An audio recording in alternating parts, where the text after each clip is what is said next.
যেহেতু এই রমজানে একটা টাকা দান করলে 70টা টাকা দান করার সওয়াব আল্লাহ আমল নামার মধ্যে দান করেন। সেহেতু এই রমজানে বেশি বেশি পরিমাণে দান করব, সাদকা দিব। এই রমজানে বেশি বেশি পরিমাণে নফল ইবাদত করব, নামাজ আদায় করব। আওয়াবিনের নামাজ, ইশরেকের নামাজ, চাশতের নামাজ এগুলো আমরা ছাড়ব না। বিশেষ করে তাহাজ্জুদের নামাজ রমজানে আদায় করার জন্য স্পেশাল একটা সুযোগ আসে, স্পেশাল একটা সময় আমরা পাই। নবীজি সাল্লাল্লাহু আলাইহি ওয়াসাল্লাম বলেন, তোমরা রমজানে সাহারিকে বিলম্ব করে আর ইফতারকে তাড়াতাড়ি করে আদায় করো। সাহারি সময়ের শেষের দিকে খাওয়া সুন্নাত, ইফতার সময় হওয়ার সাথে সাথে করা সুন্নাত। এজন্য একটু আগে ভাগে সাহারি খাওয়ার জন্য ওঠার চেষ্টা করব। সাহারি খেতে আগে ভাগে উঠব, সুন্দর করে ওযু বানাইয়া কমসে কম 8 রাকাত তাহাজ্জুদের নামাজ আদায় করব। আর যদি 8 রাকাত তাহাজ্জুদের নামাজ আমি আদায় করতে না পারি, 6 রাকাত তাহাজ্জুদের নামাজ আদায় করব। 6 রাকাতও যদি আদায় করতে না পারি, তাহলে কমসে কম 4 রাকাত তাহাজ্জুদের নামাজ আদায় করব। 4 রাকাত তাহাজ্জুদের নামাজও যদি আমি আদায় না করতে পারি, খালেস দিলে নিয়ত করব কমসে কম রমজানে একদম কম সংখ্যক হলেও 2 রাকাত তাহাজ্জুদের নামাজ আদায় করবই ইনশাআল্লাহ। নিয়ত করব 8 রাকাত, এরপরে না পারলে 6, এরপরে না পারলে 4, এরপরে না পারলে 2 রাকাত করবই ইনশাআল্লাহ। এরপরে যদি দেখেন ঘরের মধ্যে আদায় করার পরিবেশ নাই, তাহলে একটু আগে ভাগে সাহারি খাইয়া মসজিদে আইসা আজানের পূর্বে আপনি এই নামাজটা আদায় করলেই তাহাজ্জুদের নামাজ হিসাবে বিবেচিত হবে। এজন্য রমজানে অন্তত এই আমলটা আমরা করব। আমি তাহাজ্জুদের নামাজ নিয়মিত আদায় করব, কমসে কম 2 রাকাত, সুযোগ হলে 4, এরপরে 6, এরপরে 8। নবীজি সাল্লাল্লাহু আলাইহি ওয়াসাল্লাম রমাদান এবং রমজানের বাহিরে তিনি প্রত্যেকদিন 8 রাকাত তাহাজ্জুদের নামাজ আদায় করতেন। আলহামদুলিল্লাহ, আলহামদুলিল্লাহি ওয়া কাফা ওয়া সালামুন আলা ইবাদিহিল্লাযীনা ইসতাফা। أما بعد فأعوذ بالله من الشيطان الرجيم. بسم الله الرحمن الرحيم. شهر رمضان الذي أنزل فيه القرآن هدى للناس وبينات من الهدى والفرقان. وقال النبي صلى الله عليه وآله وسلم: بني الإسلام على 5: شهادة أن لا إله إلا الله وأن محمدا عبده ورسوله، أقم الصلاة وإيتاء الزكاة والحج وصوم رمضان، أو كما قال عليه الصلاة والسلام. صدق الله مولانا العظيم وصدق رسوله النبي الأمي الكريم. ونحن على ذلك من الشاهدين والشاكرين والذاكرين والحمد لله رب العالمين.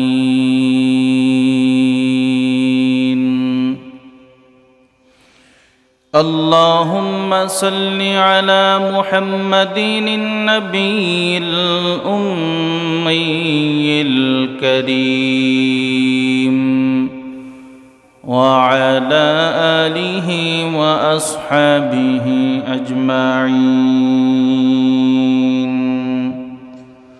سبحانك لا علم لنا إلا ما علمتنا إنك أنت العليم الحكيم. قال رب اشرح لي صدري ويسر لي أمري واحلل عقدة من لساني يفقه قولي.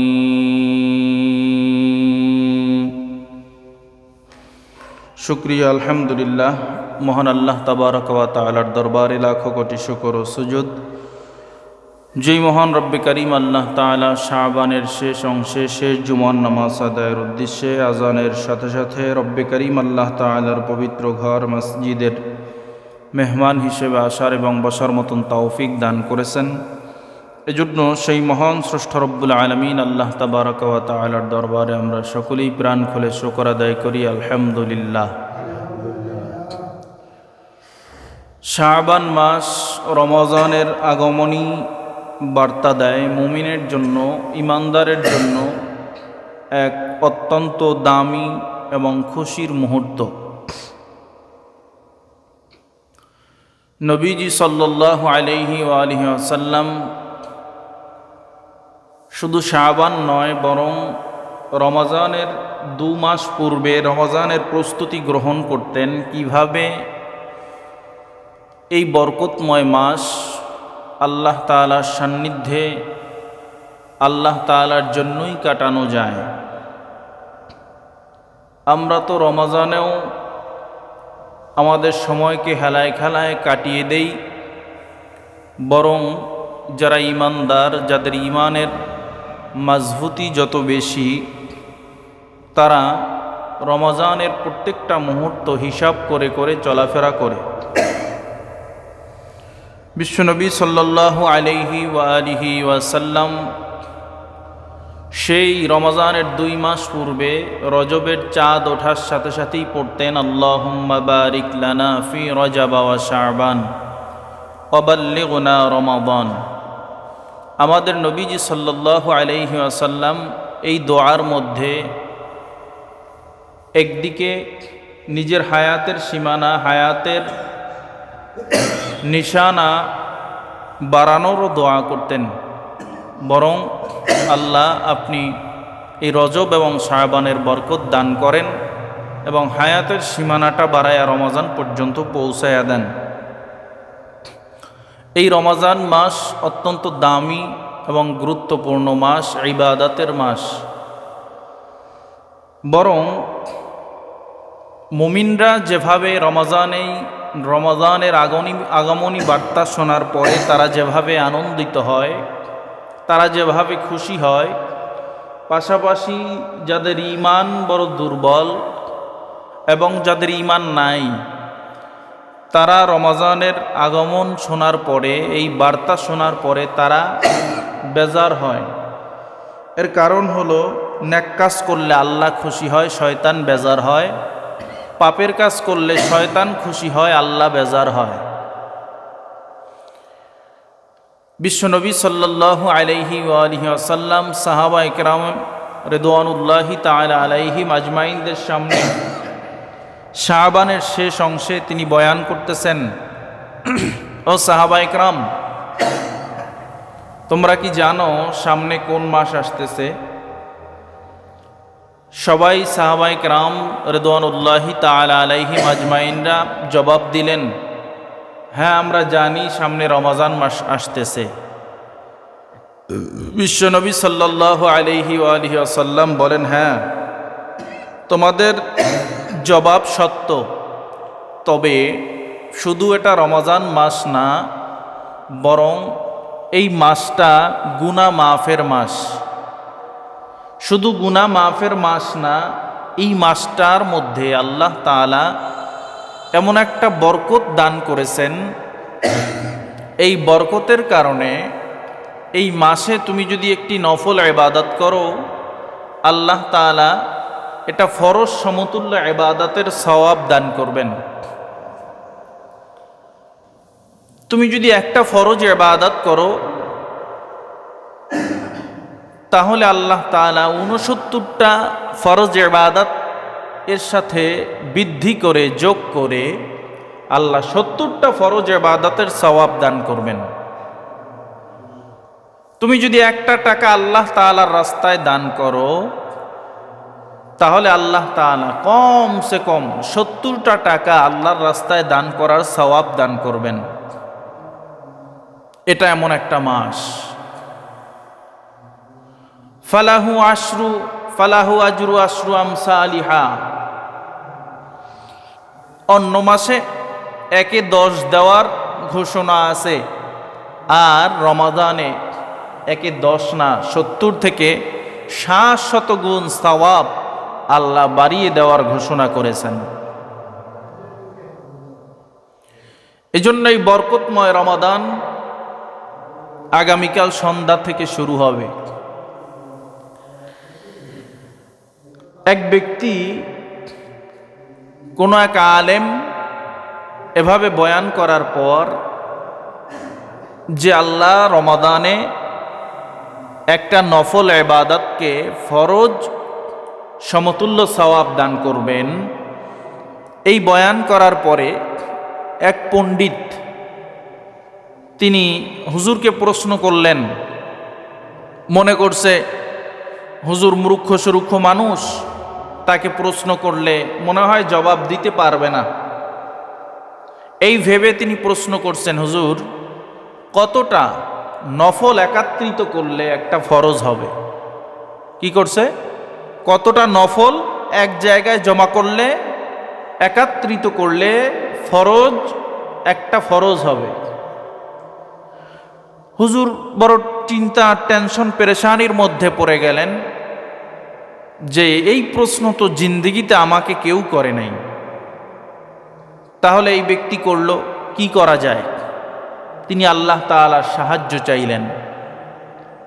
আল্লাহ তাআলা ওই বুজুর্গ, ওই হুজুর, ওই আলেমের মাথার মধ্যে এমন বুদ্ধি দিয়া দিলেন। আলেম প্রশ্ন করতেছেন, ভাই আপনি কি কাজ করেন? আমি গাছের ব্যাপারী, গাছের কাজকর্ম করি, গাছ কেনা বেচা করি, বিভিন্ন জায়গায় একত্রিত করে গাছগুলা বিক্রি করি। হুজুর বলে, তাহলে তো আপনাকে প্রশ্নের জবাব দেওয়া খুব সহজ হবে। বলে, আমি জিজ্ঞাসা করলাম কতটা নফল এক জায়গায় করলে একটা ফরজ হবে? আপনি এর সাথে আমার গাছের কি সম্পর্ক দেখলেন? গাছের ব্যবসার কি সম্পর্ক দেখলেন? গাছের সাথে আর ফরজ নফল ইবাদতের সাথে কিসের সওয়াব, কিসের পার্থক্য? এরকম আপনি উল্টাপাল্টা বলতেছেন কেন? এখন হুজুর বলে, আচ্ছা আপনি যে গাছ কেনা বিক্রি করেন, বেচা বিক্রি করেন, কতটা সুপারি গাছ এক জায়গায় জমা করলে একটা তাল গাছ হবে? কত হাজারটা, কত লক্ষ সুপারি গাছ এক জায়গায় করলে একটা তাল গাছ বানাতে পারবেন? তখন ওই ব্যবসায়ী পণ্ডিত নিজেকে মনে করে, সে কয়, হুজুর হাজার হাজার সুপারি গাছ এক জায়গায় করলেও কোনোদিন একটা তাল গাছ হবে না। হুজুর সুন্দরভাবে জবাব দিয়ে দেয়, হাজার হাজার লক্ষ লক্ষ নফল এক জায়গায় করলেও কোনোদিন একটা ফরজ হবে না। এই রমজান মাস একটা নফল ইবাদত করবেন, আল্লাহ একটা ফরজ সমতুল্য সওয়াব দান করবেন। একটা নফল ইবাদত করলে একটা ফরজ সমতুল্য সওয়াব। হাজার হাজার লক্ষ লক্ষ নফল একত্রিত করলেও একটা ফরজ সমতুল্য সওয়াব হবে না, ফরজ ইবাদত সমতুল্য সওয়াব হবে না। সুতরাং এই মাস আসতেছে, একটা সেকেন্ড যেন আমাদের থেকে বেহুদা না যায়, একটা মুহূর্ত যেন এই রমাজানে আমাদের থেকে বেহুদা না যায়। গীবত, মিথ্যা তহমত, দোকানে আড্ডাবাজি, গল্প গুজব এগুলো না করে কোরআনুল কারীমের সাথে সম্পর্ক লাগাই, পড়তে জানি না, শেখার চেষ্টা করি। অন্তত আফসোস করি যে আল্লাহ, এই কোরআনের বরকতে, এই রমাজানের দাম, কোরআন তুমি আমার নবীর উপরে নাজিল করেছো, এই জন্য নবীর অনেক দাম। কোরআন যেই ব্যক্তির সিনার মধ্যে প্রবেশ করে ওই ব্যক্তির অনেক দাম।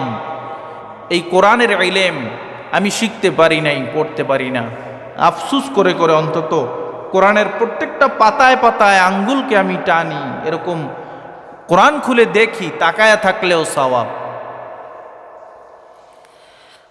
আগামীকাল শনিবার, শাবানের শেষ দিন, মাগরিবের সময় আমরা একটা আমল করতে পারি। বিশ্বনবী সাল্লাল্লাহু আলাইহি ওয়াসাল্লাম বলেন, আমার কোন উম্মত শাবান মাসের শেষ অংশে, শাবান মাসের শেষ দিন মনে করে খোলা স্থানে, খোলা ময়দানে গিয়া যদি তিনি রমাজানের চাঁদ তালাশ করে,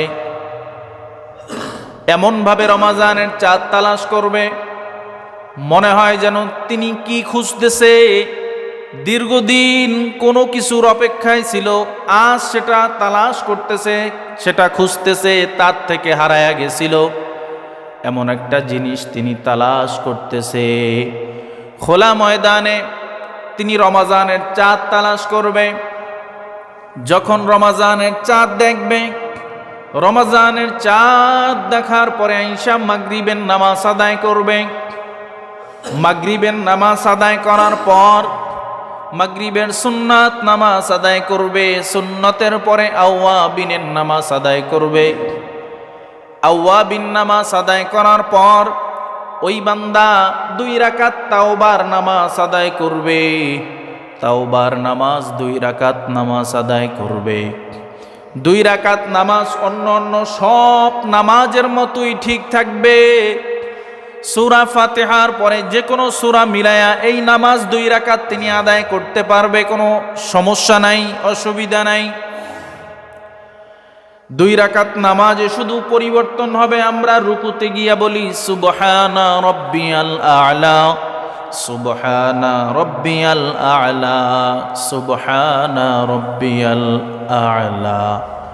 3 বার বলার পরে নিজের দিল মনকে ভেঙে চুরে জিন্দেগীর সব গুনাহের কথা স্মরণ করে, মনে করে করে আল্লাহর দরবারে কয়েকবার করুণ সুরে ডাক দিয়া বলবে, আল্লাহুম্মা গফিরলি,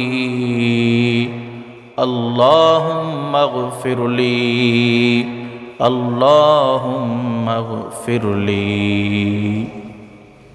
করুণ সুরে আল্লাহকে ডাক দিয়া বলবে, আল্লাহ আপনি আমাকে মাফ করে দেন, আমি তওবা করলাম, আমার মাধ্যমে আর কোনো গুনাহ হবে না, কোনো অন্যায় হবে না, কোনো অপরাধ হবে না। আমার জিন্দেগীর মধ্যে আমি অনেক গুনার কাজ করে ফেলেছি, অন্যায়ের কাজ করে ফেলেছি। আয় আল্লাহ, বন্ধু বান্ধবের ধোকায় পড়ে, শয়তানের ধোকায় পড়ে আমি আমার জীবনে অনেক অন্যায়, অনেক অপরাধ, অনেক গুনার কাজ আমি করে ফেলেছি। আল্লাহ, আজ যেহেতু রমাজানের চাঁদ উঠে গেছে, রহমতের মাস, মাগফিরাতের মাস, নাজাতের মাস, আপনি আমাকে মাফ করে দেন। নবী আমার বলেন, যদি কোনো আল্লাহর বান্দা প্রথম রমাজানের প্রথম দিনই এরকম 2 রাকাত তাওবার নামাজ আদায় করে আল্লাহর দরবারে তাওবা করতে পারে, তাহলে আল্লাহ তাআলা ওই বান্দার জিন্দেগীর সমস্ত গুনাহগুলা মাফ করে ওই বান্দাকে রমাজানে প্রবেশ করায়া দিবেন। এজন্য আগামীকাল আমরা এই কাজটা করব। চাঁদ দেখতে পারি আর না পারি, যদি সংবাদও শুনি আজকে চাঁদ উঠেছে। এই সংবাদ শোনার পরে আমরা আমাদের নিজেদের আমল বাড়ায় দিব। সুন্নতের পরে 6 রাকাত আওয়াবিনের নামাজ পড়ব, এরপরে তাওবার নামাজ আদায় করব। যেহেতু এই রমজানে 1টা টাকা দান করলে 70টা টাকা দান করার সওয়াব আল্লাহ আমল নামার মধ্যে দান করেন। সেহেতু এই রমজানে বেশি বেশি পরিমাণে দান করব, সাদকা দিব। এই রমজানে বেশি বেশি পরিমাণে নফল ইবাদত করব, নামাজ আদায় করব। আওয়াবিনের নামাজ, ইশরেকের নামাজ, চাশতের নামাজ এগুলো আমরা ছাড়ব না।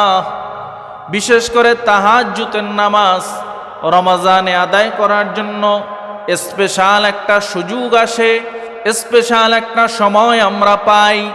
নবীজি সাল্লাল্লাহু আলাইহি ওয়াসাল্লাম বলেন, তোমরা রমজানে সাহারিকে বিলম্ব করে আর ইফতারকে তাড়াতাড়ি করে আদায় করো। সাহারি সময়ের শেষের দিকে খাওয়া সুন্নত, ইফতার সময় হওয়ার সাথে সাথে করা সুন্নত। এজন্য একটু আগে ভাগে সাহারি খাওয়ার জন্য ওঠার চেষ্টা করব। সাহারি খেতে আগে ভাগে উঠব, সুন্দর করে ওযু বানাইয়া কমসে কম 8 রাকাত তাহাজ্জুদের নামাজ আদায় করব। আর যদি 8 রাকাত তাহাজ্জুদের নামাজ আমি আদায় করতে না পারি, 6 রাকাত তাহাজ্জুদের নামাজ আদায় করব। 6 রাকাতও যদি আদায় করতে না পারি, তাহলে কমসে কম 4 রাকাত তাহাজ্জুদের নামাজ আদায় করব। 4 রাকাত তাহাজ্জুদের নামাজও যদি আমি আদায় না করতে পারি, খালেস দিলে নিয়ত করব কমসে কম রমজানে একদম কম সংখ্যক হলেও 2 রাকাত তাহাজ্জুদের নামাজ আদায় করবই ইনশাআল্লাহ। নিয়ত করব 8 রাকাত, এরপরে না পারলে 6, এরপরে না পারলে 4, এরপরে না পারলে 2 রাকাত করবই ইনশাআল্লাহ। এরপরে যদি দেখেন ঘরের মধ্যে আদায় করার পরিবেশ নাই, তাহলে একটু আগে ভাগে সাহারি খাইয়া মসজিদে আইসা আজানের পূর্বে আপনি এই নামাজটা আদায় করলেই তাহাজ্জুদের নামাজ হিসাবে বিবেচিত হবে। এজন্য রমজানে অন্তত এই আমলটা আমরা করব।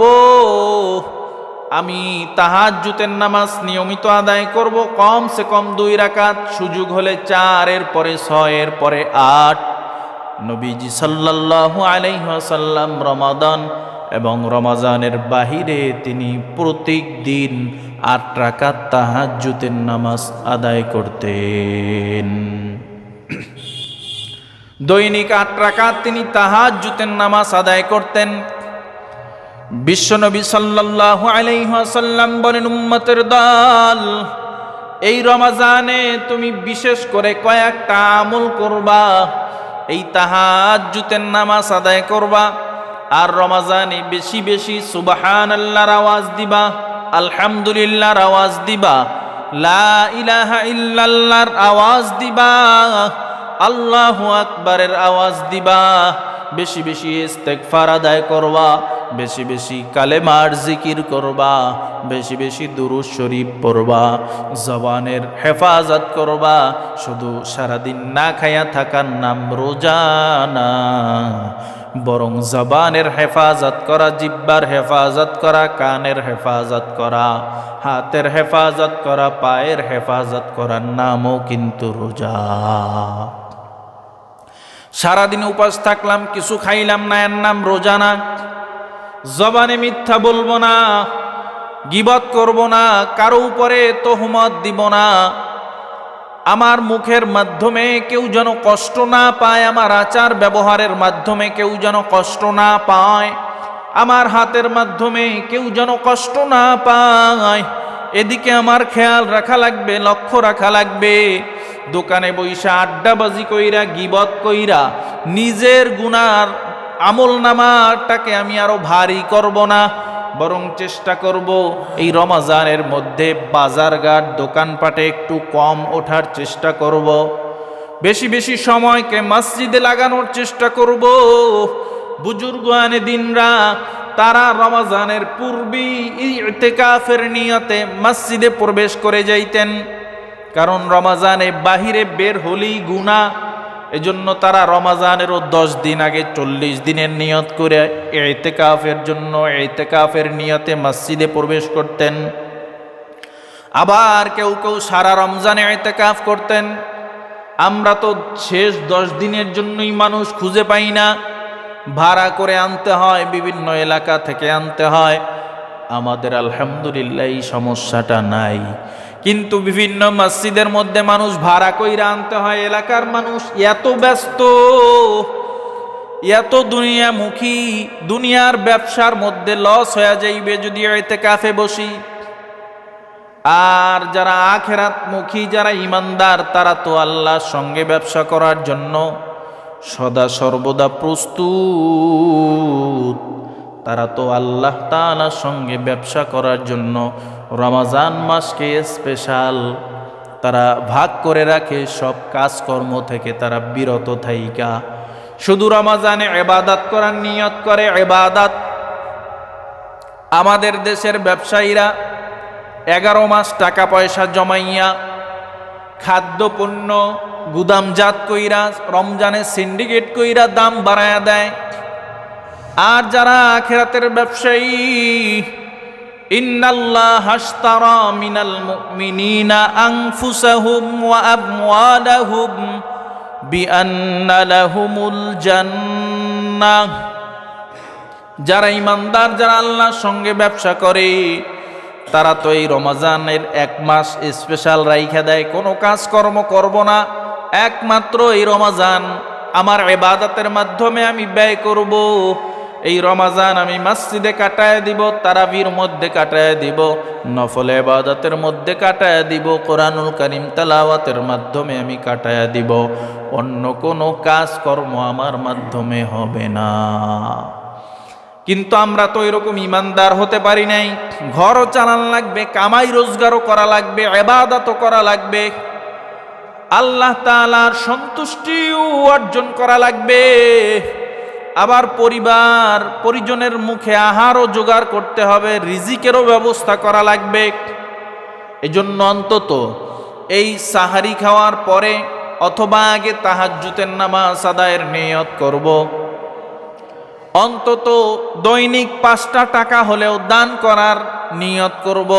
দৈনিক যদি রমজানে মাত্র 5টা টাকা দান করি, তাহলে 1 মাসে মাত্র 150 টাকা। কমসে কম দৈনিক 5টা টাকা দান করার নিয়ত করব। ইয়েতিম মিসকিন, গরিব মিসকিনকে কিছু একবেলা খাওয়াইবার চেষ্টা করব। একজন রোজাদারকে অন্তত একটা দিন ইফতার করানোর নিয়ত করব ইনশাআল্লাহ। নবীজি সাল্লাল্লাহু আলাইহি ওয়াসাল্লাম সাহাবায়ে কেরাম রিদওয়ানুল্লাহি তাআলা আলাইহিম আজমাইনদেরকে বললেন, ও সাহাবীরা, তোমরা কি রমজানে 30টার বেশি রোজা রাখতে চাও? কয়টা? 30টার বেশি রোজা রাখতে চাও? 60টা রোজা রাখতে চাও? সাহাবায়ে কেরাম আশ্চর্য হয়ে গেল, নবী কি বলে? আল্লাহ তো বলছেন, শাহরু রমাদানাল্লাযী উনজিলা ফীহিল কুরআন। রমজান মাস হবে 1 মাস। কোন মাস? যেই মাসে আমি আল্লাহ কোরআন নাজিল করেছি। এই 1 মাসে আবার 60 দিন হয় নাকি? সাহাবায়ে কেরাম বললেন, ইয়া রাসূলুল্লাহ, ইয়া হাবিবাল্লাহ, 1 মাসে 60টা রোজা রাখা তো আমাদের পক্ষে সম্ভব না। কারণ 1 মাসে কমসে কম 29 অথবা 30টা দিন হতে পারে, 29টা অথবা 30টা রোজা রাখতে পারবো, 60টা কিভাবে রাখবো? নবী আমার বলেন, শোনো, 60টা রোজা রাখার কথা আমি বলি নাই, বরং তুমি রোজা 30টাই রাখবা, 60টা রোজার সওয়াব পাইবা। সাহাবায়ে কেরাম কয়, ইয়া রাসূলুল্লাহ, কেমনে? নবী আমার বলেন, তুমি যদি দৈনিক 1 ব্যক্তিকে ইফতার করাও, তাহলে তোমার আমলনামায় দৈনিক আরো একটা ওই ব্যক্তির যেই রোজার সওয়াব, ওই রোজার সওয়াব তোমার আমলনামায় লেখা হবে। তাতে ওই ব্যক্তির সওয়াবের কোনো ঘাটতি হবে না, সওয়াবের কোনো কমতি হবে না। তুমি যদি দৈনিক একজন ব্যক্তিকে ইফতার করাও, তাহলে তোমার দেখা যায় 1 মাস শেষে 30টায় তোমার 60টা রোজার সওয়াব আল্লাহ তোমার আমল নামার মধ্যে দিয়ে দিবে। এক সাহাবী চালাক প্রশ্ন করলো, হুজুর আমি যদি দৈনিক 50 জন রে খাওয়াই, 50 জন রে ইফতার করাই, নবী বলেন দৈনিক তোমার রোজার সওয়াবের পাশাপাশি দৈনিক তুমি 50টা রোজার সওয়াব পাইবা। সুবহানাল্লাহ। আর একজন সাহাবী কয়, ইয়া রাসূলুল্লাহ, আমি যেই ব্যক্তিদেরকে ইফতার করাবো তার রোজা যদি আল্লাহ কবুল না করে, নবী বলেন তার রোজা আল্লাহ কবুল করুক বা না করুক, তুমি সম্পূর্ণ তার একটা রোজার সওয়াব পাইবা। আর এক সাহাবী বলে, হুজুর আমি গরিব, আমি বড় অসহায়, আমি তো সামান্য একটা খেজুরের মাধ্যমে ইফতার করাইতে পারবো, এর বেশি আমার তৌফিক নাই। নবী বলেন, ও সাহাবী, একটা খেজুরও লাগবে না, তুমি যদি সামান্য 1 গ্লাস পানির মাধ্যমে কাউকে ইফতার করাও, তাহলেও তোমার আমলনামার মধ্যে এই পরিমাণে একটা রোজার পরিমাণে সওয়াব আল্লাহ দিয়ে দিবেন। খেজুরও লাগবে না, একটু পানির মাধ্যমেও যদি তুমি ইফতার করাও, তাহলেও সম্পূর্ণ একটা রোজার সওয়াব তোমাকে আল্লাহ তোমার আমলনামায় দিয়ে দিবেন। সুবহানাল্লাহ। এবার এক সাহাবী বলেন, ইয়া রাসূলুল্লাহ, আমি যদি কাউকে পেট ভরে ইফতার করাই, তাহলে? নবী বলেন, পেট ভইরা ইফতার করাইলেও তুমি একটা রোজার সওয়াব পাইবা, তবে কোন মুমিনকে যদি তৃপ্তি সহকারে ইফতার করায়, কি সহকারে? তৃপ্তি সহকারে, এক ডুক পানি না, একটা খেজুর না, এর থেকে আর একটু বেশি, রোজাদার ইফতারি কইরা তৃপ্তি পাইছে, এরকম তৃপ্তি সহকারে কেউ যদি কাউকে ইফতার করায়, নবী আমার বলেন আল্লাহ কিয়ামতের ময়দানে ওই বান্দার যেই তৃপ্তি চাহিদা জান্নাত, এই জান্নাত দিয়ে দিবেন। সুবহানাল্লাহ। এজন্য আমরা নিয়ত করব, দৈনিক কমসে কম 5টা টাকা হলেও দান করব, দৈনিক কমসে কম 2 রাকাত তাহাজ্জুদের নামাজ হলেও আদায় করব, দৈনিক অন্তত একজনকে একটা খেজুর হলেও এগুলো দিয়ে রোজাদারকে ইফতার করানোর চেষ্টা করব ইনশাআল্লাহ। জবানের মাধ্যমে আমরা অন্য কথাবার্তা কমিয়ে এই 1 মাসে সুবহানাল্লাহ, আলহামদুলিল্লাহ, লা ইলাহা ইল্লাল্লাহু আল্লাহু আকবার, এই তাসবিহ আদায় করব, দুরূদ শরীফের আমল করব, বেশি বেশি ইস্তেগফার করব, আস্তাগফিরুল্লাহ আস্তাগফিরুল্লাহ আস্তাগফিরুল্লাহ। বুজুর্গানে দিন তারা যদি কোনো মাহফিলে যাইতেন, তাদের সময় সর্বোচ্চ লোক হইতো 10 জন 12 জন।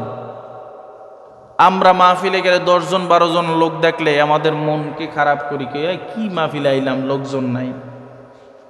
কিন্তু বড় বড় বুজুর্গ যাদের কিতাব পইরে পইরে আমরা বয়ান করি, তাদের মাহফিলে লোক হইতো সর্বোচ্চ 10 জন 12 জন। এই যে চরমনাইয়ের মাহফিল, এখন 5টা 6টা 7টা মাঠেও হয় না, কিন্তু যাদের মাধ্যমে এই চরমনাই, যারা সৈয়দ ইসহাক রহমতুল্লাহ আলাইহির মুরিদ, তারা বলছে তার শেষ জীবনের যে মাহফিল 350 কি 60 জন লোক হইছে, এখন তো হাজার হাজার মানুষ। তো আমাদের লোকের তো বেশি প্রয়োজন নাই, বেশি আমল যেটা করতে পারি না, পেট ভরে খাওয়াইতে পারি না, এটা ভিন্ন বিষয়, কিন্তু নিয়াত করব কমসে কম রমজানে 5টা টাকা হলেও দৈনিক দান করব, কমসে কম চেষ্টা করব 8 রাকাত, কমসে কম 2 রাকাত হলেও তাহাজ্জুদের নামাজ আদায় করব, সুবহানাল্লাহ আলহামদুলিল্লাহ লা ইলাহা ইল্লাল্লাহর আওয়াজ দিব। যেই কথায় ওই কথা আসছিল, তারা যদি দেখতো যে আপনার একটা ভুল, আপনি আমার মুসল্লি, আপনার একটা ভুল হয়েছে, বা আপনি এক ওয়াক্ত নামাজ ছাইরা দিছেন, বুজুর্গরা বলতো আমার ভুলের কারণে মনে হয় আমার মুসল্লিটা নামাজ ছাইরা দিছে, তারা বেশি বেশি ইস্তেগফার পড়তেন, আস্তাগফিরুল্লাহ আস্তাগফিরুল্লাহ। ইমামে আজম আবু হানিফা রহমতুল্লাহ আলাইহি ক্লাসের মধ্যে ছাত্রদেরকে হাদিস পড়াইতেছেন, হঠাৎ করে তিনি হাদিস ভুলে গেছেন। এখন ছাত্রদেরকে বলে যে আমার মনে হয় কোনো অন্যায় হয়ে গেছে, আমার কোনো ভুল হয়ে গেছে, না হলে আমার মাথার মধ্যে জেহেন থেকে হাদিসকে আল্লাহ দূর করে দিবেন কেন, এই মুহূর্তে তো হাদিসের ব্যাখ্যাটা আমার মনে আসতেছে না। তিনি বারবার পড়তে শুরু করলেন, আস্তাগফিরুল্লাহ আস্তাগফিরুল্লাহ আস্তাগফিরুল্লাহ। কিছুক্ষণ পর হাদিসের ইবারত তার মনে চলে আসছে। এজন্য বেশি বেশি রমাজানে ইস্তেগফার পড়ব, নিজে অন্য কথাবার্তা সব দূর করে এটা ইবাদতের মাস মনে করে আমরা বেশি বেশি আমল করার চেষ্টা করব ইনশাআল্লাহ। আল্লাহ তাআলা আমাকে সহ সবাইকে বেশি বেশি এই রমাজানে আমল করার তৌফিক দান করুন।